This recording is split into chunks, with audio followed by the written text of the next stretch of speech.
දැන් ධර්ම ශ්‍රවණය කරන්නට කාලය. පින්වත්නි, අද මාතෘකාවක් හැටියට සූත්‍ර 3ක් ඇසුරු කරගෙන දේශනාව සිද්ධ කරන්න කියලා මතක් කරලා තියෙනවා. ඒ ඇත්තෝ බොහෝම අනුකම්පාවෙන් අපි ඒ පිළිබඳ අවධානය යොමු කරනවා. එකක් තමයි පංච වේර බය සූත්‍රය, අනිත් එක ආරක්කිත සූත්‍රය, ඊළඟ එක ව්‍යාපන්න සූත්‍රය. මෙන්න මේ සූත්‍ර ඇසුරින් දේශනාව කරන්න කියලා මාතෘකාවක් යොමු කරලා තියෙනවා. ඒ නිසා අපි මේ දේශනා කීපය ඇසුරු කරගෙන මේ දේශනාව සිද්ධ කරන්න බලාපොරොත්තු වෙනවා. ඊට ප්‍රථමයෙන් ඔබට කියන්න අවශ්‍යයි, ජීවිතේ සන්ධ්‍යාවට ගියාම ජීවිතේ හමාර වේගන යනකොට, සම්පූර්ණයෙන් ඔබේ ජීවිතේ කඩා වැටීගෙන යනකොට ඔබ ගොඩාක් විභාග පාස් වෙලා තිබුණට ඒක මහා විශිෂ්ට දෙයක් විදිහට සලකන්න එපා පින්වත්නි. ආර්ථික ජයග්‍රහණ ඉලක්කගතව ලුහු බැඳලා තිබ්බට ඒක මහා ලොකු දෙයක් විදිහට සලකන්න එපා. බොහෝ විභාග පාස් වෙලා තිබුණට හැරිලා බලනකොට ජීවිතේ පාස් නෑ වගේ නා. මානව ගුණධර්මවල බරපතල කඩාවැටීමක් මා තුළ තිබුණා වගේ හැඟීමක් එනවනම්,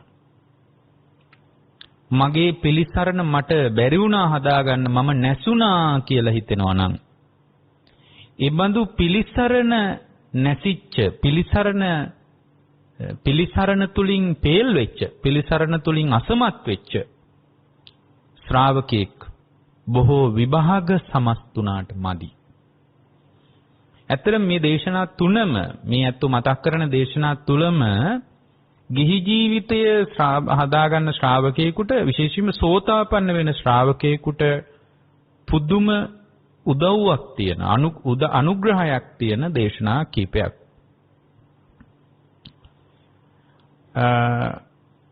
ජීවිතේ වැදගත්ම සම්දිස්ථානයක් මේ අපි පහු කරමින් ඉන්නේ. විඩාබර සසර ගිම්හානයේදී බුදුරජාණන් වහන්සේගේ ධර්මී මුණ ගැහිමම ඊටාම සුවිශේෂ සම්දිස්ථානයක් සනිටුහන් කිරීමක්.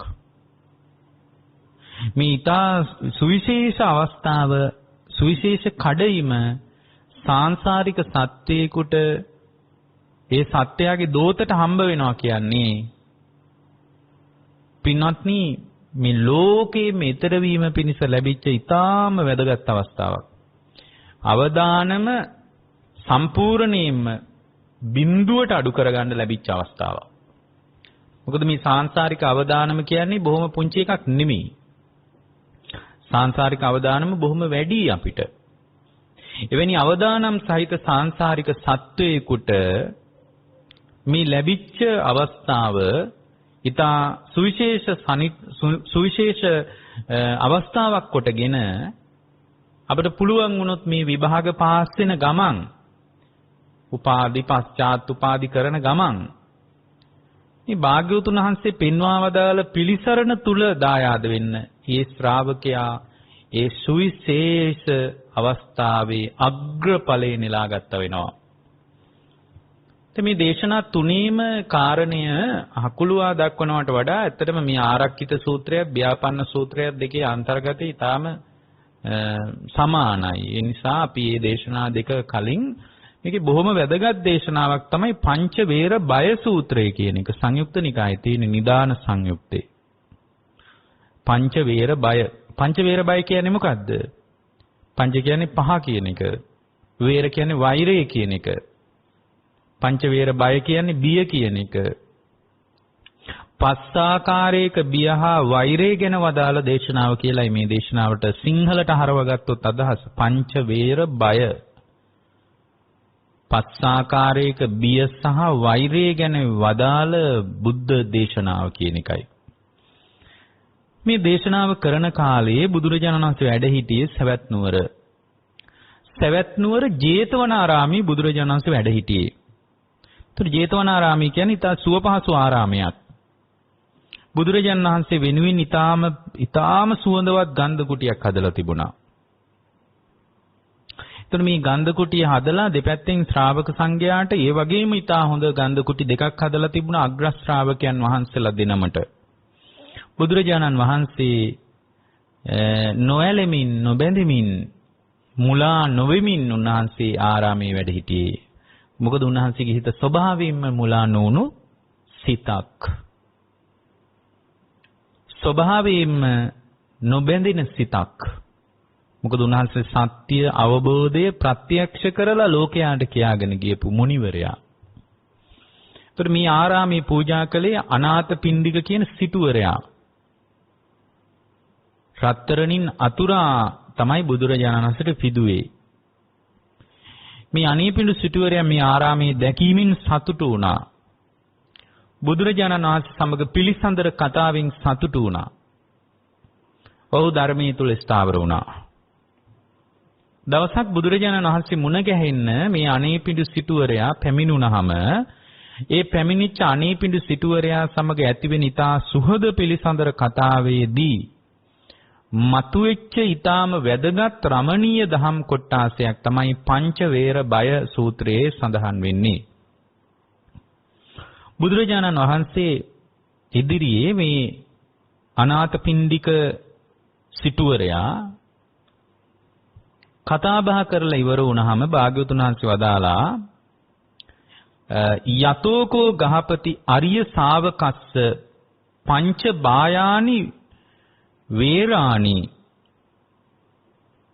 උපසන්තානි හොಂತಿ චතුහිච සෝතා පත්ති අංගේහි සමන්නාගතෝ හෝති අරියෝ චස්ස ඥායේ පඤ්ඤාය සුදිට්ඨෝ හෝති සුප්පටි විද්ධෝ සෝ ආකංකමානෝ අත තනාය අත්තානං ව්‍යාකරෙය්‍ය. මේ බුදුරජාණන් වහන්සේ වදාළ පාඨය උන්වහන්සේ වදාරනවා යතෝකෝ ගහපති අරිය ශාවකස්ස පංචබායානි වේරාණි උපසන්තානි හොಂತಿ. මේ පින්වත් ගෘහපතිය යම් දවසක ගහපති අරිය ශාවකස්ස ආර්ය ශ්‍රාවකයා හට පස්සාකාරයක පංච බායානි වේරාණි පස්සාකාරයක බියහා වෛරයේ සංසිඳිලා ගියොත් හොඳට අහගන්න ධර්මීයට අත්පොත් තියෙන ශ්‍රාවකයෙකුට බොහොම වැදගත් දේශනාවක් මේක පංච වේර බය සූත්‍රය. මෙහත් මේ සූත්‍ර තුනම පැහැදිලි කළාට අපිට මේ සූත්‍රය වැඩියෙන් අතු කරගන්න එක වැදගත්. මොකද මේ සූත්‍රයේ අන්තර්ගතය තුල අර සූත්‍රවල අන්තර්ගතයත් පැහැදිලි වෙනවා. නමුත් අපි මේ දේශනාවලත් හරය කෙටියෙන් හෝ මතක් කරනවා. එතකොට මේ පස්සාකාරයක බියහා වෛරයේ සංසිඳිලා ගියොත් ඊළඟට භාගතුන් වහන්සේ මතක් කරනවා චතුහිච සෝතාපට්ටි අංගේහි සමන්නාගතෝ හෝති. ඒ වගේම තමයි සෝතාපට්ටි අංග හතරෙන් යුක්ත වුණොත් අන්න සෝතාපට්ටි අංග කීයක් තියෙනවද? හතරයි. හතරෙන් යුක්ත වුණොත් ඊළඟට වදාරනවා අරියෝ චස්ස ඥායේ පඤ්ඤාය සුදිට්ඨෝ හෝති සුප්පටි විද්ධෝ. ඒ වගේම පින්වත් ගෘහපතිය ආර්ය න්‍යාය ප්‍රඥාවෙන් අවබෝධ වෙලා ඊතා හොඳින් අවබෝධ වෙලා තිබුණොත් ආර්ය න්‍යාය. ඒතර කාරණා තුනයි. ආර්ය න්‍යාය හොඳින් අවබෝධ වෙලා තිබුණොත් ඊළඟට භාග්‍යවතුන් වහන්සේ මතක් කරනවා සෝ ආකංකමානෝ අත්තානම් ව්‍යාකරෙය්‍ය. අන්න ඒ පුද්ගලයාට එහෙම ඉන්න පුද්ගලයාට තමන් විසින්ම ප්‍රතිඥා දෙන්න පුළුවන්. ඒ කියන්නේ තමන්ට අභිමානයක් තියෙනවා. අන්න බලන්න බුද්ධ ශ්‍රාවකයාගේ අභිමානය. තමන්ටම ප්‍රතිඥා දෙන්න පුළුවන් කොහොමද? මම නම් නිරයට යන්නේ නෑමයි. මම නම් නිරයට යන්නේ නෑමයි. මගේ තිරිසන් යෝනිය ක්ෂය වෙලා තියෙන්නේ. പ്രേත ලෝකයේ ක්ෂය වෙලා ගිය කෙනෙක්. අපාය නම් වූ දුගතියට නම් මම වැටෙන්නේ නෑ. මම සෝතාපන්න කෙනෙක් කියලා තමන්ට ප්‍රතිඥා දෙන්න පුළුවන්. අන්නේ තමන්ට ප්‍රතිඥා දෙන්න පුළුවන් ශ්‍රාවකයා තමයි අභිමානවත් බුද්ධ ශ්‍රාවකයා. ඒතර මේ සෝතාපන්න වෙච්ච කෙනාගේ වටපිටාවම මේ තුල තියෙනවා. පංච වේර බය සූත්‍රේ.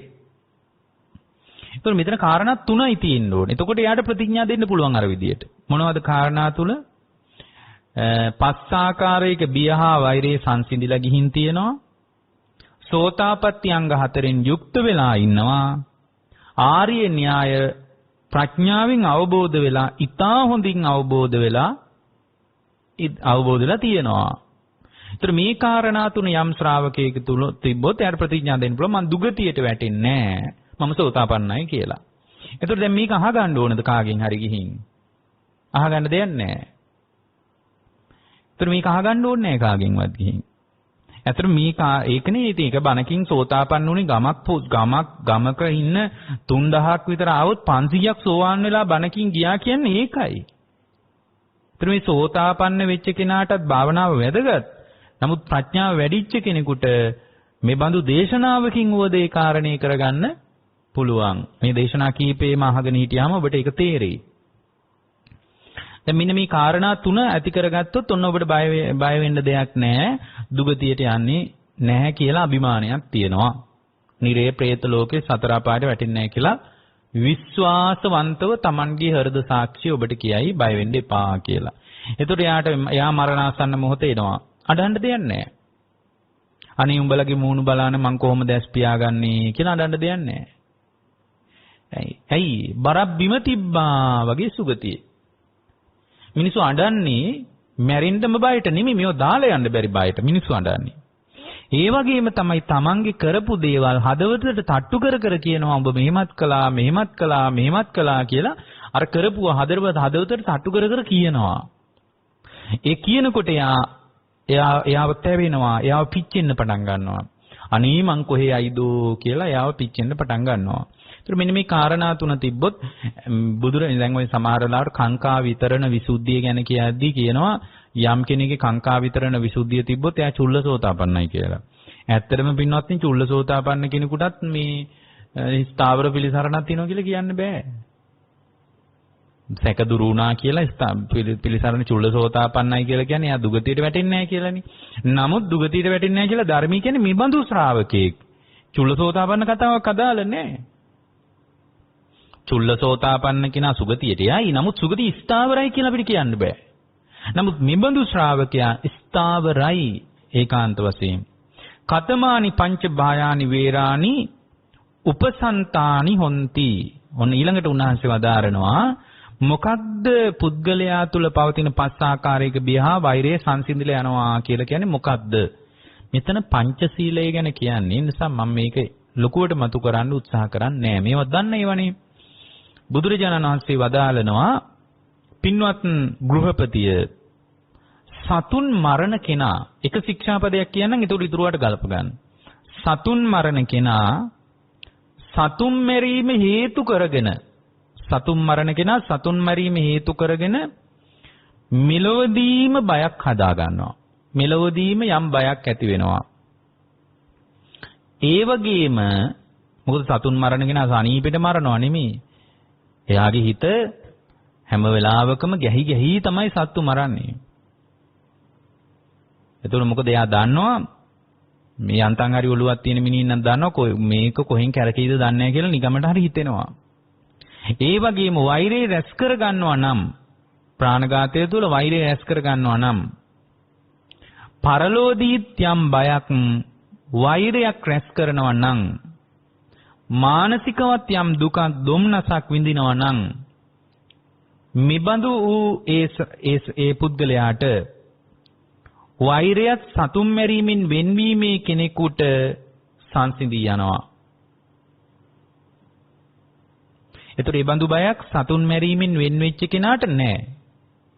මොකද බය මේ ජීවිතයේ තුලත් ගැහෙනවා. සතුන් මරද්දී බයක් ඇති වෙනවා. ඊට පස්සේ මේ ජීවිතයේ තුලත් වෛරයක් ඇති වෙනවා. මොකද සතුන් මරණ කෙනාට වෛරීසිත මෝරාගෙන වැඩෙනවා. ඒ වගේම තමයි පරලෝදීත් බයක් ඇති වෙනවා. පරලෝ බයකුත් ඇති වෙනවා. කොහේ යයිද? මොන ලෝකෙට යයිද? අනේ මං දැන් මේ බණ ටිකක් එහෙම ආගෙන ඉන්නකොට දඩයන් කරපු මිනිහෙකුට සත්තු මරපු මිනිහෙකුට පපුව තට්ටු කර කර කියනවා අනේ උඹත් මෙහෙම කරා නේද කියලා. ඒ වගේම පරලෝකීත් වෛරයක් රැස් කර ගන්නවා. මොකද හේතුව තමයි පින්වත්නි මැරිලා ආයි උපදිනකොට බොහෝ වෙලාවට වෛරේ රැස් වෙන සත්තුන් අතර තමයි ওই සත්තු මරණයි උපදින්නේ. දැන් දඩයන් කර කර ඉන්න මිනිහෙක් සමහර විට මැරිලා උපදිනවා දිවියෙක් වෙලා, කොටියෙක් වෙලා, සිංහෙක් වෙලා. එතකොට ඒ ජීවිතය තුලත් වෛරය තමයි රැස් වෙන්නේ. මොකද ඒ ජීවිතය තුලත් මේ සත්තුන්ගේ ඇඟට කඩා පැනලා මස් ඉරාගෙන කාලා මරාගෙන කන ජීවිතයක් තමයි විවෘත වෙන්නේ. එහෙනම් මෙහිදී දිනු කරන දේ පරලෝක වශයෙන් දිනු කිරීමට මේ ධාතු ස්වභාවය පෑහිලා එනවා. ඒතර ගොඩාක් අපේ වෛරය, කේන්තිය අපිට ගොඩාක් පෝෂණය වෙලා තියෙන තිරිසන් ලෝකේ ඉපදිච්ච නිසා. තිරිසන් ලෝකේ ඉපදෙනකොට වෛරයට හරි උදව්වක් හම්බ වෙනවා. කේන්තියට උදව්වක් හම්බ වෙනවා. ඒතර ගොඩාක් ඔය වැඩියෙන් කේන්ති යනකොට තිරිසන් ලෝකෙන් ඒ කේන්තිය පෝෂණය වෙලා තියෙන්නේ. ඒතර මානසික දුක් දුම්නස් මෙහෙදිම විඳින්න වෙනවා. ඒතර ඒ සතුන් මැරීමෙන් වෙන්වීමෙන් ඒ බය හා ඒ වෛරය ඒ පුද්ගලයාට නැහැ. මේ පංචශීලයේ තුලම රකින්න කෙනෙකුට මේ පංචශීලයේ Tamanගේ ජීවිතයේ තුල තියෙන කෙනෙකුට ඒ බය සහ වෛරය උපදින්නේ නැහැ. මෙලොවත් නැහැ, පරලොවත් නැහැ. ඒ කියන්නේ පරලෝකෙදිත් එයා තිරිසන් ලෝකෙට වැටෙන්න තියෙන ඉඩකඩ හරි අඩුයි. ඒක තමයි මුලින් කියන්නේ. නමුත් දැන් ඒක ඊට වඩා මම කියන්න උත්සාහ කරන්නේ නැහැ. ඒක තාම සරල කාරණයක්. ඊළඟට බුදුරජාණන් වහන්සේ හරි ලස්සන කාරණයක් මතක් කළා. චතුහිච සෝතාපට්ටි අංගේහි සමන්නාගතෝ හෝති. මෙතනදී මතක් කරනවා සෝතාපට්ටි අංග 4ිනුත් යුක්ත වෙලා නම් එයාටයි අර විදිහේ ප්‍රතිවේද කරන්න පුළුවන්. එයාටයි ප්‍රතිඥා දෙන්න පුළුවන් මම මිදුණා, මම සතර අපායෙන් නිදහස් වෙලා ඉන්නේ කියලා කියන්න පුළුවන් එයාට. ඒතර මේ 7 දවසේ දාන, 3 මාසේ දාන පාන්සකෝල වලින් පින්වත්නි මේ සම්පූර්ණයෙන් මම සතර අපායෙන් නිදහස් කරපල්ලා කියලා කාටවත් කරන්න බෑ. ඒතර මෙහි තියෙන ආචාර ධර්ම වලට ඒක පෑහිලා ගියාට ඒක කාටවත් කරලා දෙන්න බෑ ඒක. මෙතන පැහැදිලි කරනවා චතුහිච සෝතාපට්ටි අංගේහි සමන්නාගතෝ හෝති. 4 ආකාරයක සෝතාපට්ටි අංග 4කින් යුක්තයි නම් සෝතාපට්ටි අංග 4යි තියෙන්නේ. මොනවද? ඒකත් මිනිස්සු දන්නවා. මොනවද මේ සෝතාපට්ටි අංග? සෝතාපට්ටි අංග කියලා කියන්නේ සරලයි වගේ පෙනේ. නමුත් ගැඹුරුයි. බුදුරජාණන් වහන්සේ මතක් කරනවා කතමේහි චතුහි සෝතාපට්ටි අංගේහි සමන්නාගතෝ හෝති. පින්වත් මහණෙනි සෝතාපට්ටි අංග කියන්නේ අංග වලින් සමන්නාගතයි කියන්නේ මොනවද? ඉද ගහපති ආර්ය ශාවකෝ බුද්ධෝ අවෙච්ඡප්පසාදේන සමන්නාගතෝ හෝති. ආර්ය ශ්‍රාවකයා බුදුරජාණන් වහන්සේ පිළිබඳ නොසෙල් වෙන සොලවන්න බැරි ප්‍රසාදයක් හදාගෙන නම් එහෙමනම් සෝතාපට්ටි කියන தત્ත්වය බුද්ධ ශාසනික විතරයි හම්බ වෙන්නේ. මොකද සෝතාපට්ටි අංග 4 පළවෙනි එක මොකද්ද? බුද්ධේ අවිච්ඡප්පසාදේන සමන්නාගත හොති. වෙන ශාසනයක සෝතාපට්ටි කියලා එකක් නැහැ. දැන් මේකයි මේ ධර්මයක් සමහර අය කියනවා මේ ධර්මයක් නැති වුණත් මේ හිත නිවාගෙන සම්පූර්ණයෙන් සෝවාන් වෙච්ච අය ඉන්න පුළුවන් ඕන රටක නිදහසේ හිතන ඕන මිනිස්සෙකුට එහෙම බෑ. මොකද සෝතාපට්ටි අංගයක් තමයි පින්වත්නි බුදුරජාණන් වහන්සේ වදාරනවා ඉද ගහපති අරිය ශාවකෝ බුද්ධෝ අවිච්ඡප්පසාදේන සමන්නාගත හෝති. බුදුරජාණන් වහන්සේ පිළිබඳ අවිච්ඡප්ප්‍රසාදයක්. නිකම් ප්‍රසාදයක් නෙමෙයි. අම්මා තාත්තා කියපු නිසා ඇතිවෙච්ච ප්‍රසාදයක් නෙමෙයි. අවිච්ඡප්ප්‍රසාදයක්. කාටවත් හොලවන්න බැරි ප්‍රසාදයක් තියෙනවා නම්. ඒතකොට ඒ ප්‍රසාදේ ඉන්නේ නිකම්ම නෙමෙයි. අම්මා කිව්වට තාත්තා කිව්වට හාමුදුරු කිව්වට එන්නේ නැහැ. ඒක එන්නේ බුදුරජාණන් වහන්සේ ගැන හොයා බැලීමෙන්. ගුණ වශයෙන් බුදුරජාණන් වහන්සේ හොයලා බලන්න ඕනේ. එතකොට තමයි ඒ ගුණ බුදු කෙනෙක්ගේ තරම් අපිට දිනු කරගන්න බෑ. නමුත් ඒ ගුණ Tamanගේ ජීවිතයට සමපාත කර කර දිනු කරගන්න ඕනේ. දැන් බුදුරජාණන් වහන්සේගේ තියෙන බුදු ගුණ තියෙනවනේ. ඒ ගුණවල බුදු කෙනෙක්ගේ ගුණ අපිට සසඳන්න බෑ. ඒක කෙස් ගහක් තරම්වත් වටින්නේ නෑ අපේ ජීවිතවල. නමුත් ඒ ගුණවල තියෙන ආවේනික හරය ජීවිතෙන් ගලපන්න ඕනේ. ඒකයි බුද්ධානුස්සතිය විදර්ශනා කරනකොට ඒ විදර්ශනා කරන ශ්‍රාවකයා ඒකාන්ත වශයෙන් අර භාගතුන් වහන්සේගේ තුල පවතින ගුණ Tamanගේ ජීවිතය තුල දිනු කරගනිමින් දකිනවා. උදාහරණයක් විදියට බුදුරජාණන් වහන්සේ අරහං. බුදුරජාණන් වහන්සේ අරහං. ඒතර අරහං කියන ගුණය තියෙනවා බුදුරජාණන් වහන්සේ ඇසින් රූප බලා ඒ රූප කෙරෙහි නොඇලුනුසේක, නොබැඳුනුසේක, මුලා නොවුනුසේක, ආසාව දුරු කළසේක කියලා අරහං ගුණය කියනවා. කනින් ශබ්ද ආසා ඒ කනින් අහන ශබ්දේ කෙරෙහි නොබැඳුනුසේක, නොඇලුනුසේක, මුලා නොවුනුසේක, ආසාව දුරු කළසේක. නාසයෙන් ගඳ සුවඳ විඳ ඒ ගඳ සුවඳ කෙරෙහි නොබැඳුනුසේක, නොඇලුනුසේක, මුලා නොවුනුසේක, ආසාව දුරු කළසේක. කයින් පහස දැනෙනකොට උන්වහන්සේ ඒ පහස කෙරෙහි නොබැඳුනුසේක, නොඇලුනුසේක, මුලා නොවුනුසේක, ආසාව දුරු කළසේක. මිබඳු නිසා භාග්‍යවතුන් වහන්සේ අරහං වනසේක කීකි මිනිසු වඩනවා භාවනාව. ඒතර අරහං කියන ගුණය ගොඩාක් පළල් අදහසක් තියෙන එකක්. ඒතර මේ අරහං ගුණය මේ පමණයි කියලා ලඝු කරන්න බෑ. බුදු කෙනෙක්ගේ අරහං ගුණේ සීමාවක් නැහැ. ඒතර මේ අරහං ගුණේ තියෙන දේවල් Tamanගේ ජීවිතය තුළින් දකිනවා.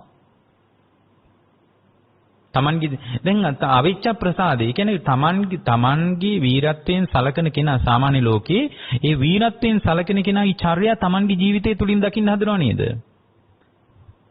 දැන් උදාහරණයක් අපි ගමු. සමහර විට ඔන්න ඉන්දියාවේ ඉන්න නළුවෙකුට කැමති. ඒත් ලංකාවේ නළුවෙක් ඉන්නවා. එයා ඉන්දියාවේ ඉන්න නළුවෙක් වගේ එයා තමයි අනුකරණය කරන්නේ. එයා තමයි එයාගේ වීරයා විදියට සලකන්නේ. එතකොට එයා ඒ විදියට ඇවිදින්න හදනවා. ඒ විදියට කතා කරන්න හදනවා. ඒ විදියට බලන්න හදනවා. ඒ විදියට අඳින්න හදනවා. එතකොට ඒ ලක්ෂණ මේ ජීවිතයට ආරෝපණය කරගන්න බලනවා නේද? ඒතර මෙතන භාග්‍යවතුන් වහන්සේ වදාලා සෝතාපන්න අංගයක් කියනවා. ඉද බික්කවේ අරිය ශාවක බුද්ධෝ අවිච්ඡප්පසාදින සමන්නාගතෝ හෝති. බුදුරජාණන්සික පැහැදෙනවා විතරක් නෙමෙයි පැහැදිච්ච ශ්‍රාවකයා අර ශාස්ත්‍රීය ලක්ෂණ තමන්ගේ ජීවිතය තුළින් දකිනවා. ඒක කිස් ගහක් තරම්වත් බෑ කරගන්න. නමුත් දකිනවා. ඒ කියන්නේ එතකොටත් එයත් බලනවා ඇහෙන් රූපේ දැක්කහම ඒ රූපයේ භාග්‍යවතුන් වහන්සේ ඇහෙන් රූපේ දැක්කාම ඇලුනේ නෑ. මාත් නොඇලිය යුතුයි. බුදුරජාණන් වහන්සේ ඇහෙන් රූප දැකලා ඒ රූපේ කෙලෙයි බැඳුනේ නෑ. මමත් නොබැඳිය යුතුයි. භාග්‍යවතුන් වහන්සේ ඇහෙන් රූපයක් දැකලා ඒ රූපේ කෙරෙහි මුලා වුනේ නෑ. අවිද්‍යාවෙන් මමත් මුලා වුණාමනේ රාග ද්වේෂ මොහ ඇති වෙන්නේ. ඇස මුල් කරගෙන මමත් මුලා නොවිය යුතුයි. භාග්‍යවතුන් වහන්සේ ඇසින් රූපය දැක්කාම ඒ රූපේ කෙරෙහි ආසාව දුරු කළා. මුලින්ම දුරු කළා. ඒ රූපේ හටගෙන නිවි යන විදිය දැක්කා. මමත් ආසාව මුලින්ම උදුරලා දැමිය යුතුයි. මේ විදියට දකිනවා. ඒ දකින්නකොට තමන්ව නිවෙනවා. නිවෙනකොට පිහිටනවා පැහැදීමක් පින්වත්නි. කාටවත් හොල්ලන්න බෑ. ඒ ඇති වෙනවා පැහැදීමක්. ඒක කාටවත් හොලවන්න බෑ. අන්න ඒකට කියනවා අවිච්ඡ ප්‍රසාදය. තමන් දකිනවා. තමන් නිවෙන බව දකිනවා. දකින්නකොට අනී මෙබඳු සුන්දර ධර්මයක් මට මේ මගේ ශාස්ත්‍රුන් වහන්සේ නේද පැහැදිලි කරේ කියලා ඇහැට කඳුළු වෙනවා පින්වත්නි. අද බුදුරජාණන් වහන්සේ ළඟට ගිහින් මිනිස්සු හරියට වන්දනා කරන්නවත් දන්නේ නැහැ. බුදුරජාණන් වහන්සේගේ පින්වත්නි භාග්‍යවතුන් වහන්සේ කෙරේ අවිච්ඡ ප්‍රසාදයක් ඇති වුණොත් එහෙම පින්වත්නි කොන්ද කෙලින් තියලා හිට ගන්න පණ නැහැ ওই පිළිම ඉස්සරහ ගිහින්. බුදු කෙනෙක් කියන්නේ එහෙම කෙනෙක්. ඒ අවිච්ඡ ප්‍රසාදය කියන්නේ ඒ බඳු එකක්. ඒතකොට ඒ ප්‍රසාදය ඇති වෙන්නේ මේ Tamanගේ නිවීම දකිමින්, Tamanට මේ දුක පිළිබඳ දකිමින්, යථාර්ථයේ දකිමින්, පරම සත්‍යය දකිමින් තමයි මේ පැහැදීම ඇති වෙන්නේ. ඒ පරමාර්ථය දකින්න නැතුව ඒක ඇති වෙන්නේ නැහැ. ඒතකොට යා දකින්නවා බුදුරජාණන්සේ දුකයයි මෙහි වදාලේ. දුකේ හට ගැනීම තණ්හාවයයි භාගතුන් වහන්සේගේ හිතේ තමයි මේ ධර්මය උපන්නේ. තණ්හාව නිරුද්ධ වුණොත් සම්පූර්ණයෙන් අශේෂ විරාග නිරෝධ නැවත උපදින්න නැති විදියටම තණ්හාව නිරුද්ධ වුණොත් ඇල්ම දුරු කරලා දැම්මොත් එහෙම ඒක තමයි සාක්ෂාත් කළ යුත්තේ. ඒ සාක්ෂාත් කළ යුතු අනුගමනය කළ යුතු පටිපාටි ආර්ය ශ්‍රාංගික මාර්ගයයි කියලා ඒ ශ්‍රාවකයා දකිනවා. එයාගේ ජීවිතෙන් ඒක දකිනවා. ඒ දකින්නකොට ඒ දුක දකින්න ඒ දුක ගැන කියපු ශාස්ත්‍රූවරයා වීරයෙක් විදියටයි ජීවිතේ දකින්නේ. ඒ බඳු වීරයෙක් Tamanගේ gedara කෙනෙක් තුලින් දකින්නේ. එතකොට තමයි බුදුරජාණන් වහන්සේට ජීවිතේ පූජා කරගෙන සරණ යන්න හිතෙන්නේ. ජීවිතේ පුදාගෙන සරණ යන්න හිතෙන්නේ එතකොටයි. ඒ නිසා මේ අවිච්ඡා ප්‍රසාදය කියන්නේ දුක දැකලා බුදුරජාණන් වහන්සේගේ ජීවිතයේ තිබුණු චර්යා ලක්ෂණ ගුණධර්ම උන්වහන්සේගේ හදමඩලයේ ඇති ලක්ෂණ ටික Tamanගේ ජීවිතයේ තුලත් ස්වල්ප වශයෙන් හරි පැල කරගෙන ඇති කරගන්න අවබෝධයක්. ඒ නිසා මේ අවිච්ඡා ප්‍රසාදය වැදගත්. ඊට පස්සේ ඒක තමයි පළවෙනි සෝතාපට්ටි අංගය. අංග 4ක් තියෙනවා. දෙවෙනි සෝතාපට්ටි අංගය තමයි ඉද ගහපති අරිය ශාවකෝ ධම්මේ අවිච්ඡප්පසාදේන සමන්නාගතෝ හෝති. ධර්මයේ පිළිබඳ කාටවත් හොලවන්න බැරි ප්‍රසාදයක් හදා ගන්නවා. අවිච්ඡප්ප්‍රසාදයක්. ඒක කාටවත් හොලවන්න බෑ. සැක නෑ මේ ධර්මයේ ගැන. කාටවත් හොලවන්න බෑ. ඔය ධර්මයේ ඔහොම නෙමෙයි විද්‍යාත්මක ලෝකේ මෙහෙම කතාවක් තියෙනවා. ඕක උතන්ට ගැලපෙන්නේ නෑ නේද කිව්වට එයා මේ මවල පෙන්නුවත් පිළිගන්නේ නෑ. හේතුව තමයි එයා දුක දැකලා නිවෙන බව දැනගෙන Tamanගේ ජීවිතය තුලින් අත්දැකලා ඒ ධර්මයේ පිළිබඳ අවිච්ඡප්ප්‍රසාදයක් හදාගෙන තියෙන්නේ. මේ ධර්මයේ නේද තණ්හාව දුරු කිරීම පිණිස අනුගමනය කළ යුත්තේ කියලා ඒ ධර්මයට පහදිනවා පැහැදිල්ලක් ඇඟ සිසිල් වී යනවා ඒ පැහැදීමත් එක්ක. එහෙමනම් මේ ධර්මයේ Tamanගේ ජීවිතේ වඩන ගමන් ඒ වැඩිම තුල තමයි මේ පැහැදීම ස්ථාවර වෙන්නේ අවිච්ඡප්ප්‍රසාදය ඇති වෙන්නේ. නිකන් අම්මා කිව්වට ධර්මයේ ස්වාක්කාතයි පුතේ සුපටිපන්නයි පුතේ උජුපටිපන්නයි ඥායපටිපන්නයි මේ විදිහට තමන්ට අකාලිකයි ඒහිපස්සිකයි ඕපනායිකයි කිය අර ධර්මී ගුණ තියෙන්නේ. මුලින් සංඝයාගේ ගුණනේ කිව්වේ. ඒතර ධර්මී ගුණ ටික දැනගෙන ඒ නිකන් ඒක පාඩයක් විදිහට කටපාඩම් කරලා දහම් පාසලේ ගුරුවරයෙක්ගෙන් අහගෙන දහම් පාසල් යන ලදරුවෙක් සංඝයාගේ ගුණ ධර්මී ගුණ දැනගෙන යම්කිසි අපේ ශාස්ත්‍රවරයා තමයි මේ කියලා වැඳලා නිකන් කැරකිලා ඉනවා වගේ එකක් නෙමෙයි.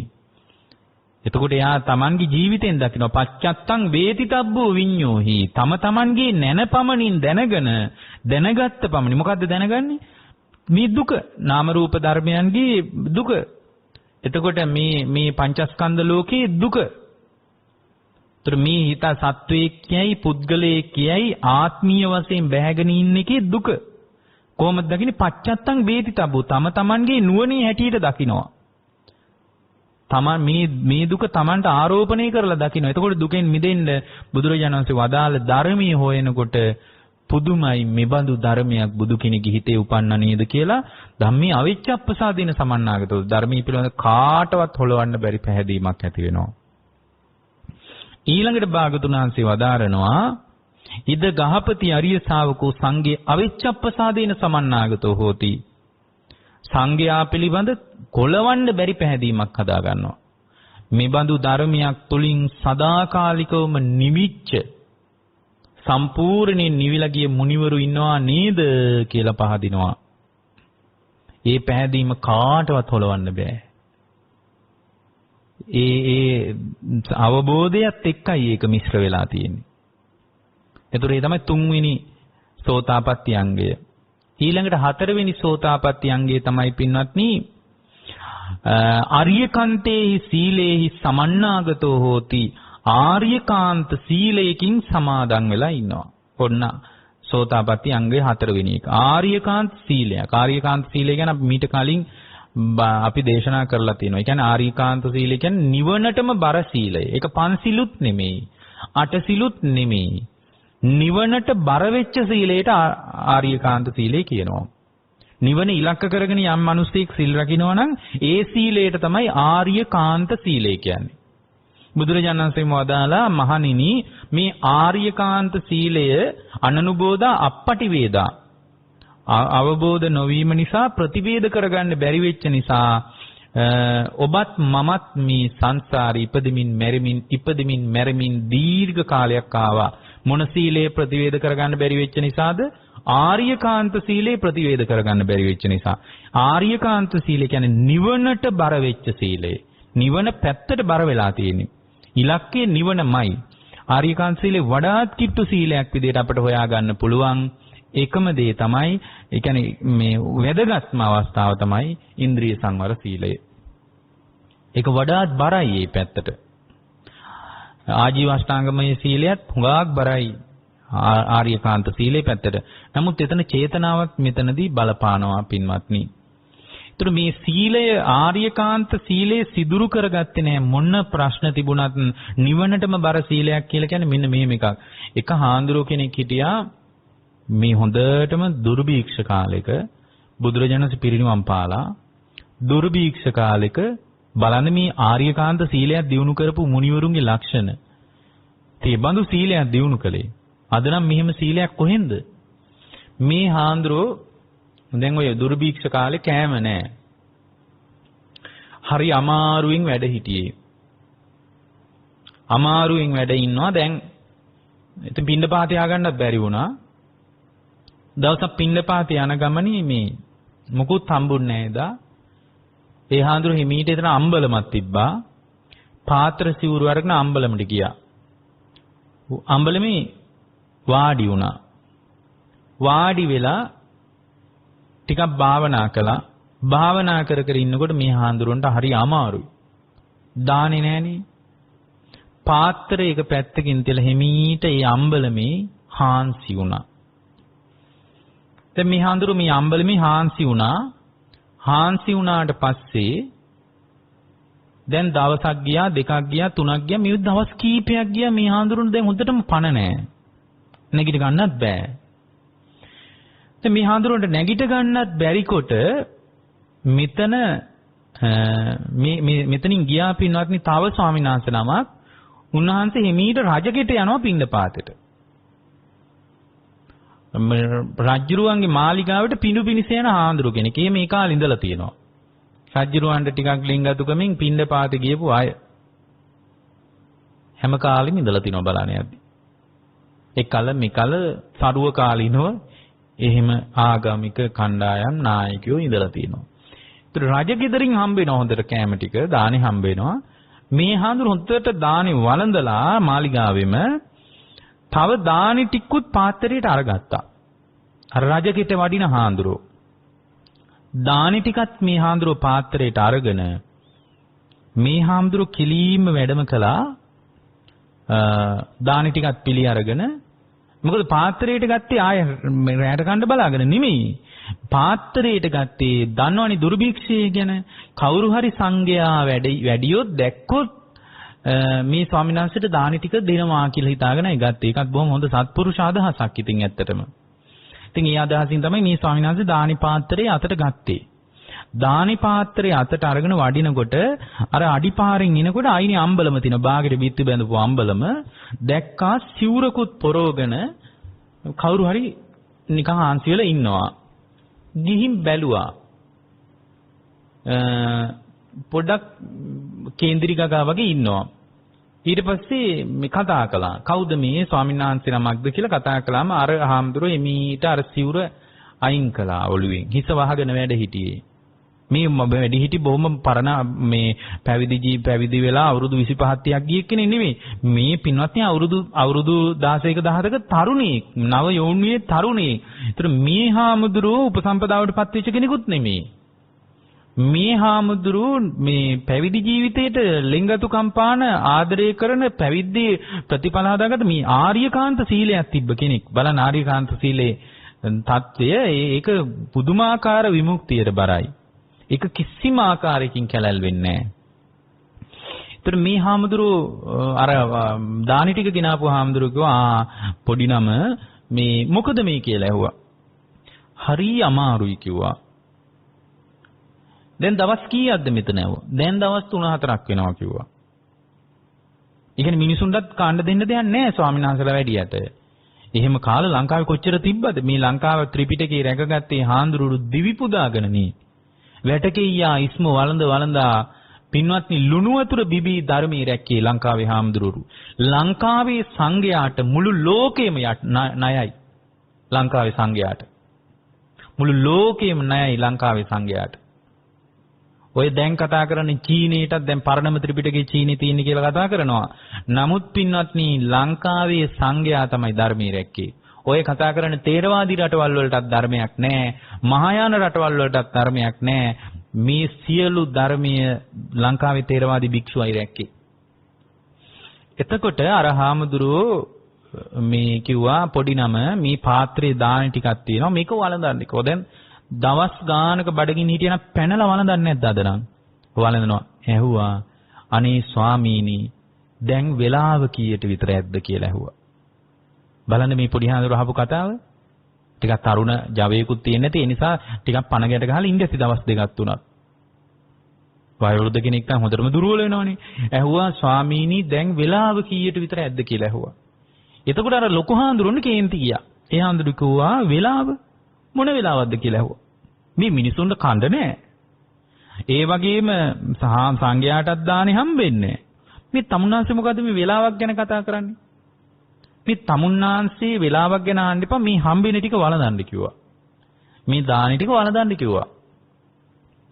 අර හාමුදුරුවන්ට අර සැතපීලා හිටපු හාමුදුරුවන්ට හිතුණා මේ හාමුදුරු සීලයක් අදිස්ථාන කරන පාටක් පේන්න නැහැ. ඒකයි මේ සීලයට ප්‍රශංසා නොකළේ. මොකද උන්වහන්සේ බැලුවා විකාලයේ භෝජනේ වැළඳීම් පිළිබඳ මේ භික්ෂුවට තිබුණා බොහොම ආර්යකාන්ත සීලයේ ගැඹුරට හිතපු කෙනෙක්. ඉතින් මේ හාමුදුරුවන්ට හිතුණා මේ හාමුදුරුවන්ගේ නම් සීලේ සිදුරු ඇති. ඒ නිසා මෙබඳු ස්වාමීන් වහන්සේ නමක් දෙන්න දානි ටික මට එපා. බඩ පුපුරලා බඩවැල් බේලිලා මලත් එපා දානි ටික ප්‍රතික්ෂේප කළා. දැන් බලන්න මේ ධර්මයට ජීවිතේ පූජා කරගෙන සීලයට ජීවිතේ පූජා කරගෙන හිටියේ. ඒක අද කරන්න බැරි වෙන්න පුළුවන්. නමුත් අපි මේ සීලයට ගරහන්න හොඳ නැහැ. බුදුරජාණන් වහන්සේ සීලයට ගැරහුවේ නෑ. දැන් බලන්න ආර්යකාන්ත සීලයක ස්වභාවය කියනවා. මොකක්ද ආර්යකාන්ත සීලයක ස්වභාවය? ආර්යකාන්තේ සීලේ සමන්නාගතෝ හෝති අකණ්ඩේහි. ඒ සීරි කැඩිලා නෑ කියනවා. ඔන්න ආර්යකාන්ත සීලය සෝතාපට්ටි අංගයක්. හොඳට මතක තියාගන්න. මොකද්ද? අකණ්ඩේහි. ඒ සීලය පින්වත්නි කැඩිලා නෑ. ඊළඟට අච්චිද්දේහි. අච්චිද්දේහි කියන්නේ ඒ සීලෙ සිදුරු නෑ. කැඩිලා නෑ. ඒ සීල සිදුරු නෑ පින්වත්නි. ඊළඟට මතක් කරනවා ඊළඟ කාරණේ තමයි අසබලේහි. ඒ සීලේ පින්වත්නි කැලැල් නෑ. අසබලේහි. අකම්මාසේහි. අකම්මාසේහි කියන්නේ ඒ සීලේ ගර්හා නෑ පින්වත්නි. ඒ සීලේ ගැරහිලා නෑ. ඊළඟට භාග්‍යතුන් වහන්සේ වදාරනවා jigussේහි. jigussේහි කියලා කියන්නේ පින්වත්නි ඒ සීලේ සම්පූර්ණයෙන් මේ දුසිල්වත්කමෙන් නිදහස් වෙච්ච එකක්. විඤ්ඤෝ පසත්තේහි. නුවණැත්තන් විසින් පසසන එකක් ඒ සීලය. ආර්ය ධර්මයක් දියුණු කරන අය ප්‍රශංසා කරන එකක් පින්වත්නි මේ සීලය. ඊළඟට භාග්‍යවතුන් වහන්සේ මතක් කරනවා අපරාමට්ඨේහි. ඒ සීලේ පින්වත්නි දෘෂ්ටිගත වීම නෑ. සමාධි සංවත්තනිකේහි. ඒ සීලේ තමයි සම්පූර්ණයෙන්ම සමාධිය පිණිස පවතින්නේ. ඒ සීලේ සමාධිය පිණිස පවතිනවා. ඔන්න ඔය ටික තියෙනවා නම් ඒකට කියනවා ආර්යකාන්ත සීලය. කැඩිලා නෑ, සිදුරු නෑ, කැලැල් නෑ, ගර්හා නෑ, දුසිල්වත්කමේ සම්මිශ්‍රණයක් නෑ, නුවණැත්තන් විසින් පසසනවා, මිත්‍යා දෘෂ්ටීන් බැහැර වෙලා සමාධිය පිණිසම පවතින. අන්න ඒකට කියනවා ආර්යකාන්ත සීලය. ඒක නිවනටම බර සමාධිය පිණිසයි මේ සීලය දිනු කරන්නේ. වෙන දෙයකට නෙමෙයි සමාධිය පිණිසයි දිනු කරන්නේ. සමාධිය කියන්නේ යථාර්ථය දැනගන්නවා. යථා භූතම් පජානාති යථාර්ථය දැනගන්නේ සමාධියෙන්. ඒතර මේ පංචස්කන්ධේ උදේවැය දකින්නේ සමාධියෙන්. නාම රූප ධර්මයන්ගේ හටගෙන නිරෝධය දකින්නේ සමාධියෙන්. ඒකට අනුග්‍රහයක්. එතකොට මෙන්න මේ කාරණේ යම් ශ්‍රාවකයෙක්ගේ සීලයක් තුල තියෙනවා. ඒකට කියනවා ආර්යකාන්ත සීලය. සමාධිය පිණිසයි මේ සීලය තියෙන්නේ. සමාධිය පිණිස කියන්නේ යථාභූත ඥානය පිණිස. පංචස්කන්ධේ උදේවැය දැක ගන්නයි මේ සීලය රකින්නේ. නාම රූප ධර්මයන්ගේ හටගෙන නිරුද්ධ වීම දකින්නයි මේ සීලය තියෙන්නේ. ඊට පස්සේ මේ සීලේ පාවිච්චි කරන්නේ ආර්ය න්‍යාය දැනගන්නයි. ඒකයි ඊළඟට මේකේ ආර්ය න්‍යාය ගැන තියෙන්නේ. ඔය හතර තියෙන්න ඕනේ. එතකොට ඒකට කියනවා සෝතාපට්ටි අංග. ඊළඟට මේ පුද්ගලයාට ප්‍රතිඥා කරන්න පුළුවන් සතර අපායේ නිදහස් මං සෝතාපන්නයි කියලා කියන්න පුළුවන් වෙන්න. එතකොට මේ අර ආර්යකාන්ත සීලය දිනු කරනකොට සමාධියට තල්ලු වෙනකොට සීලය උදව් කරනවා සමාධිය තුලින් යථාර්ථය දකින්න. පංචස්කන්ධේ කැඩි කැඩි බිඳි බිඳි යන විදිය, හටගෙන නිවිනිවි යන විදිය දකින්නවා. එතකොට මේක උපාදානීය වෙන්නේ නැහැ. එතකොට මේ පුද්ගලයා ආර්ය න්‍යායයි දැනගන්නේ. මොකක්ද ආර්ය න්‍යාය? මෙතන කියනවා අරියෝ චස්ස ඥායෝ පඤ්ඤාය සුදිට්ඨෝ හෝති සුප්පටිවිද්දෝ. මෙතන පැහැදිලි වෙනවා පින්වත්නි, ඒ පුද්ගලයා ඊටාම හොඳින් ආර්ය වූ න්‍යාය ප්‍රඥාවෙන් අවබෝධ වෙලා. ආර්ය වූ න්‍යාය ප්‍රඥාවෙන් අවබෝධ වෙලා තියෙන්නේ. මොකද්ද ආර්ය වූ න්‍යාය පින්වත්නි? ආර්ය වූ න්‍යාය මොකද්ද? අපේ න්‍යාය මොකද්ද? අපිට ගොඩාක් න්‍යායවල නැහැ. එක න්‍යායයි ආර්ය න්‍යාය. පටිච්ච සමුප්පන්න න්‍යාය. ඒක පැහැදිලි කරනවා මෙහිම. බුදුරජාණන් වහන්සේ වදාරනවා කතමෝචස්ස අරියෝ ඥායේ පඤ්ඤාය සුදිට්ඨෝ හෝති සුප්පටිවිදෝ. කොහොමද ආර්යෝ න්‍යාය දැනගන්නේ? ඉද ගහපති ශාවකෝ පටිච්ච සමුප්පන්නච්ච සාදුකං යෝනිසෝ මනසිකරෝති. පටිච්ච සමුප්පන්න න්‍යාය යම් ශ්‍රාවකයෙක් තුළ යෝනිසෝ මනසිකාරය කරනවා නම් කොහොමද මනසිකාරය කරන්නේ? මෙන්න මෙහිමයි මනසිකාරය කරන්නේ. ඉති ඉමස්මින් සති ඉදං හෝති. ඉති ඉමස්ස උප්පාදා ඉදං උප්පජ්ජති. මේ ඇති කල්ලි මේ ඇත මේ නිසා මේ පහළ වෙනවා කියලා දැනගන්නවා. ඉමස්ස උප්පාදා ඉදං උප්පජ්ජති. ඒතර එයා දැනගන්නවා අවිද්‍යාව කියන එක නිසා. දැන් එතකොට ආරි මේවා එකට එකට සම්බන්ධයි. අර සෝතාපට්ටි අංගවල තියෙනවනේ ආරිකාන්ත සීලයක්. ඒ සීලේ පවත්වන්නේ සමාධිය පිණිසනේ පින්වත්නි. ඇයි මෙතන පැහැදිලි කරානේ සම්පූර්ණයෙන්ම ආර්යකාන්ත සීලේ සමාධි සංවත්තනිකේහි කියලා. සමාධිය පිණිස පවතිනවා. සමාධියෙන් දැනගන්නවානේ මේ පංචස්කන්ධේ උදේවැය. එතකොට සමාධියෙන් එයා දකිනවා ආර්ය න්‍යාය. ආර්ය න්‍යාය මොකද්ද? මේ ලෝකේ චතුරාර්ය සත්‍ය කියලා එකක් දන්නේ නැතිකම නිසා. ඒක කියන්නේ අවිද්‍යාව. දුක දන්නේ. දුක්ඛේ අඥානං.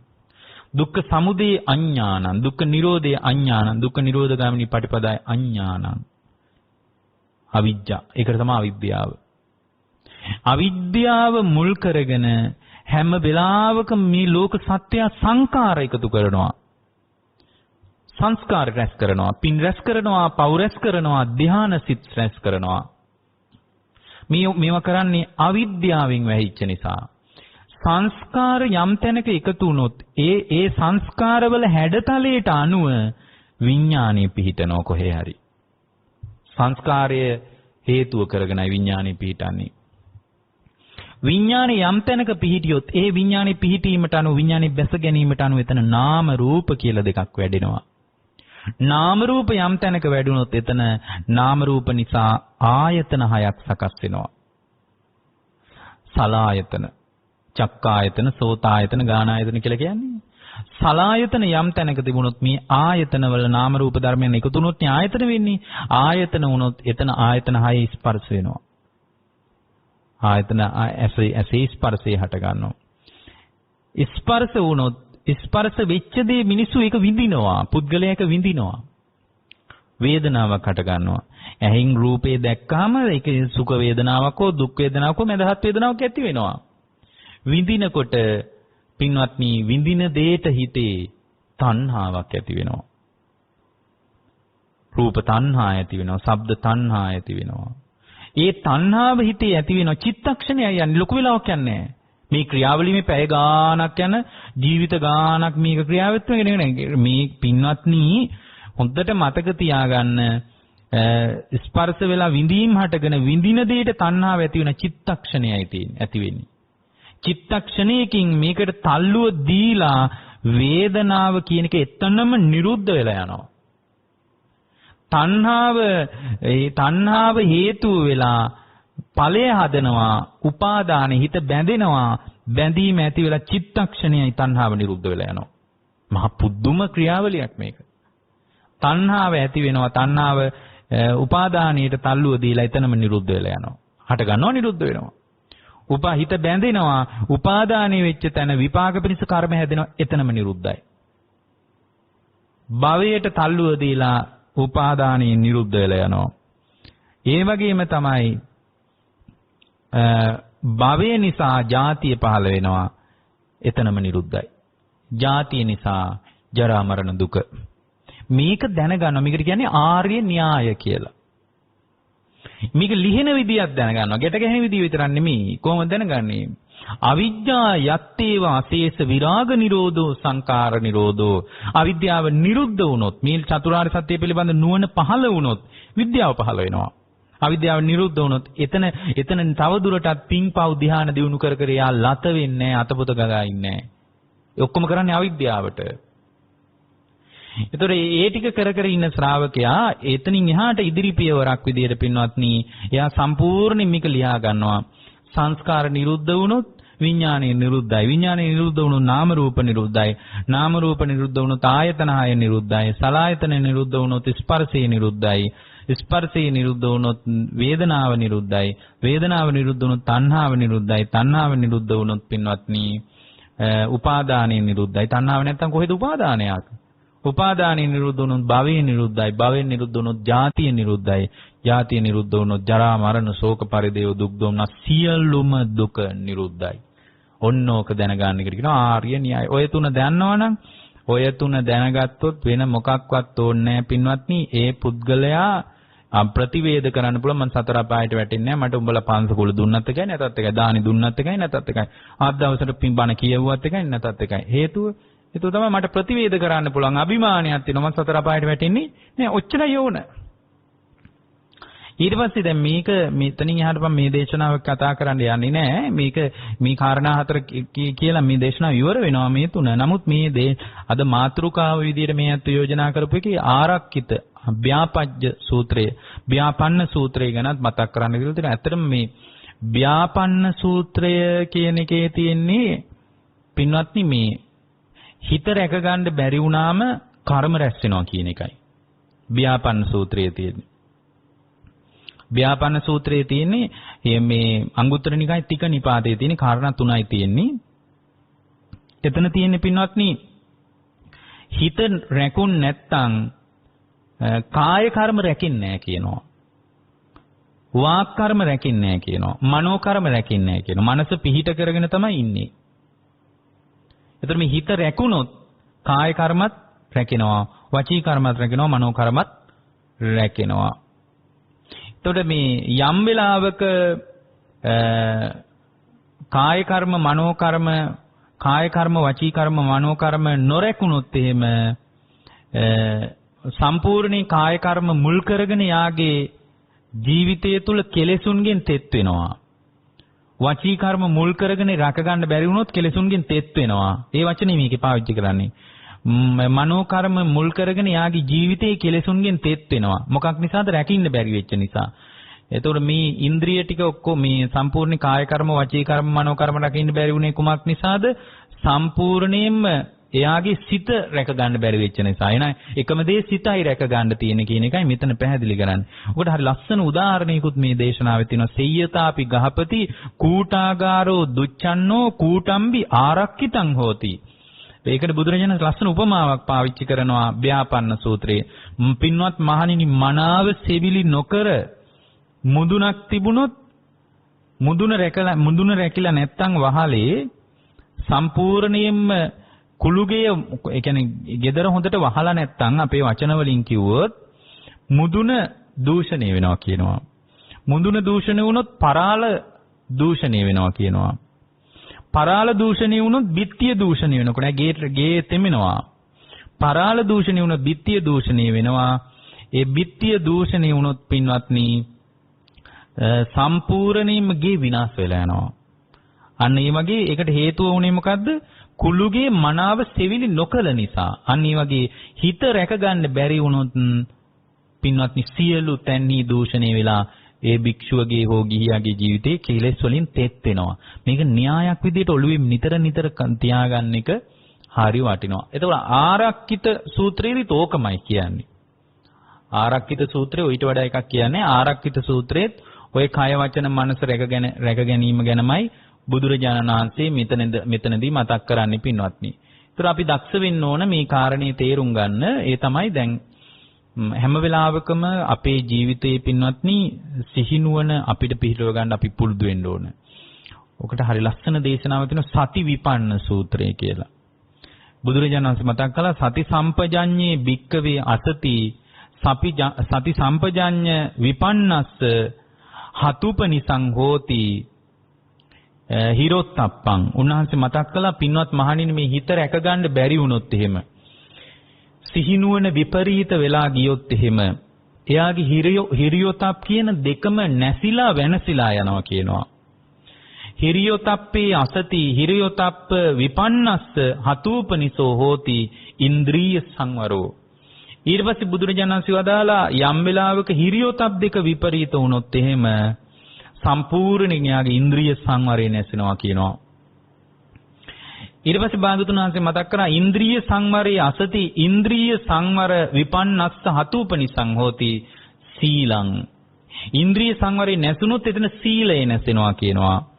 සීලේ අසති සීල විපන්නස්ස හතූපනිසෝ හෝති සම්මා සමාධි. සීලේ නැසුනොත් සම්මා සමාධිය නැසෙනවා. යථාර්ථය දකින්න බෑ. ආර්යකාන්ත සීලයයි පින්වත්නි යථාර්ථය දකින්න තැනකට සිත හදලා දෙන්නේ.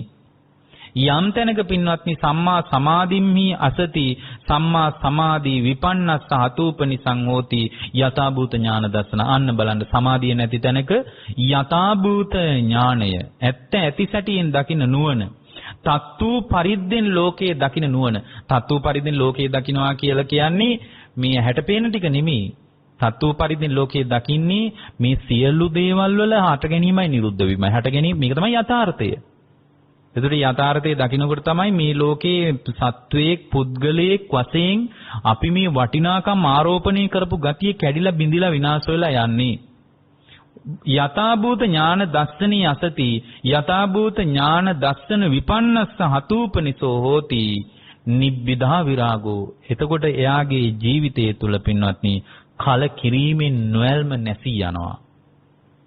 කලකිරීමෙන් නොයල්ම නැසිලා ගියොත් බුදුරජාණන් වහන්සේ වදාරනවා සම්පූර්ණයෙන් මෙයාගේ මිදීම විමුක්තිය නැසිලා යනවා.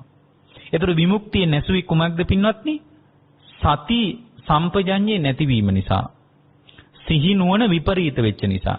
ඒ නිසා හැම වෙලාවකම සිහිය පරිස්සම් කරගන්න. එතකොට හිතත් පරිස්සම් කළා වෙනවා.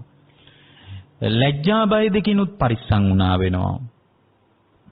සම්පූර්ණයෙන්ම ඉන්ද්‍රිය සංවරය තුලිනුත් පරිස්සම් වුණා වෙනවා. සීලය තුලිනුත් පරිස්සම් වුණා වෙනවා. සම්පූර්ණයෙන්ම පින්වත්නි සමාධියනුත් පරිස්සම් වුණා වෙනවා. යථාභූත ඥානිනුත් ප්‍රවේශම් වුණා වෙනවා. මොකද අකුසල් වැඩෙන්න නොදී එතන පින්වත්නි විරාගයෙන් නොයල්මින් සම්පූර්ණ කලකිරීමෙන් එයා පරිස්සම් වෙලා ඉන්නේ. එතකොට එයා සම්පූර්ණයෙන් මිදෙනවා. ඒ මිදෙන තැනට ශ්‍රාවකයාගේ හිත පත්කලේ කුමක්ද? පත්කලේ සති සම්පජඤ්ඤයයි. එතකොට සති සම්පජඤ්ඤය හදලා දුන්නේ සම්පූර්ණයෙන්ම ඒ ශ්‍රාවකයාගේ මූලික පියවරක් හැටියටයි. ඒක හැදුනොත් සියලු තැන්හි සංවරයි. ඒ නිසා අපි දක්ෂ වෙන්න ඕන පින්වත්නි. හොඳට සති සම්පජඤ්ඤය ගැන අපි ගොඩාක් ධර්ම කාරණා එක දේශනාවකදී කිව්වා. එතකොට මේ ඇත්ත කියපු ආකාරයට අපි අද දේශනාව සිද්ධ කළේ. ඔබ හැම දිනාටම බුද්ධ ශ්‍රාවකයෙක් විදිහට මූලික පියවරට උපකාර වන වැදගත් දහම් කොටසක් අද දේශනා කළේ. මේ දේශනාව ජීවිත අවබෝධය ධර්මාවබෝධයේ පිණිසම උපකාර වේවා කියලා අපි අදිෂ්ඨාන කරනවා. පින්වත්නි අද දේශනාවේ දායකත්වයෙන් කටයුතු කරන්නේ අංක 360